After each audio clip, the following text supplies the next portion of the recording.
भक्त का भाव में आप लोगों का स्वागत है। आज हम आपको कार्तिक मास के 12वें अध्याय की कथा सुनाएंगे। नारद जी ने महाराज पृथु से कहा, भगवान शिव तो शांत चित्त योगेश्वर हैं। उन्हें देवताओं द्वारा जालंधर की सेना के आगमन का समाचार मिला, तब भी वे शांत चित्त बैठे श्री हरि का ध्यान करते रहे।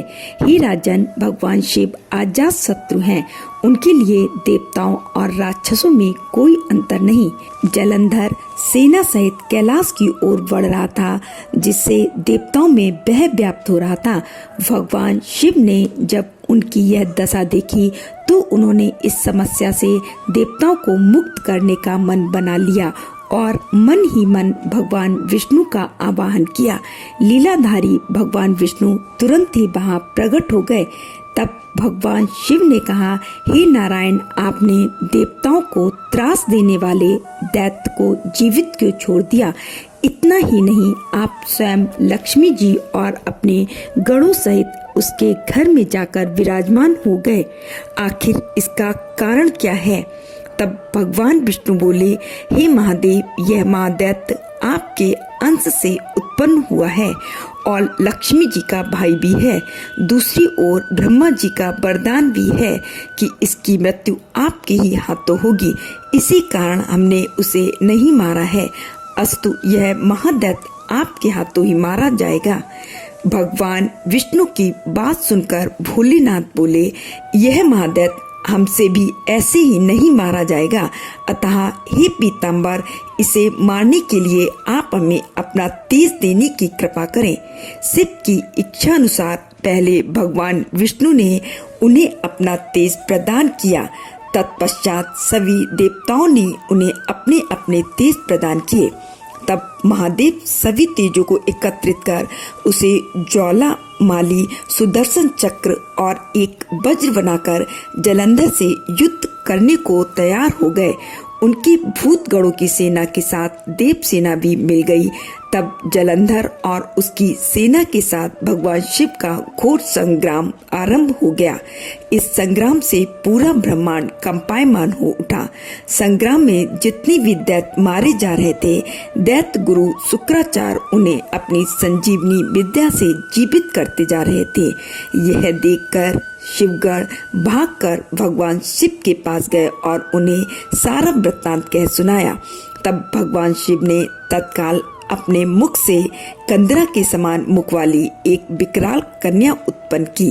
वह कन्या हुंकारा भरती हुई आगे बढ़ी और दैत्यों का भक्षण करती हुई दैत्य गुरु शुक्राचार्य को उठाकर आलोप हो गई। अब शिवगण निर्भय होकर दैत्यों पर टूट पड़े। उनके प्रहारों से भयभीत होकर दैत्य सेना भाग खड़ी हुई। सेना को भागते देख जालंधर के सेनापति शुंभ और निशुंभ काल नेमी शिव गणों से भिड़ गए। जब दैत्यों की सेना के प्रहारों से शिव सेना आहत होने लगी तो गणेश जी शिव गणों की सेना की ओर से लड़ने आए। इस बार अपनी सेना को आहत देखकर जालंधर स्वयं रण क्षेत्र में आया।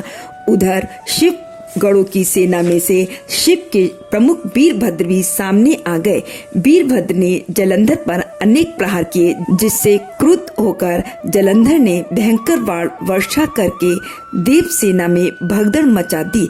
अपने गणों एवं देव सेना की ऐसी पराजय देखकर भगवान शिव स्वयं नंदी पर सवार होकर सामने आ गए। अब उनमें और दैत्यों में भयानक युद्ध होने लगा। भगवान शिव के बाणों के प्रहार से दैत्य सेना इस प्रकार भागने लगी जैसे कार्तिक मास के व्रतों में पाप समूह भाग जाते हैं। तभी भगवान शिव के एक बाण से दैत्य सेना का सिर कटकर धरती पर जा गिरा। तब भयंकर घन गर्ज करता जालंधर आगे बढ़ा। शिव ने तुरंत उसके रथ के घोड़ों और सारथी को मार डाला। तब जालंधर रथ से कूदकर पृथ्वी पर आ गया और खड्ग लेकर शिवजी की ओर दौड़ा। भगवान शिव ने तुरंत आगे बढ़कर एक मुक्का उसकी छाती में मारा। इस प्रकार से जालंधर बेहोश हो गया, मगर कुछ ही क्षणों बाद वह उठ खड़ा हुआ और युद्धरत हो गया। दोनों में भयंकर युद्ध होने लगा। तब जलंधर ने देखा कि भगवान शिव अजय हैं तो उसने माया रचनी आरंभ कर दी। उसकी मायावी माया से गंधर्व तथा अप्सराएं युद्ध क्षेत्र में नृत्य एवं गायन करने लगे। भगवान शिव भी उसकी इस माया के वशीभूत होकर युद्ध करना भूल नृत्य करने लगे। आज की कथा यहीं समाप्त होती है। राधे राधे।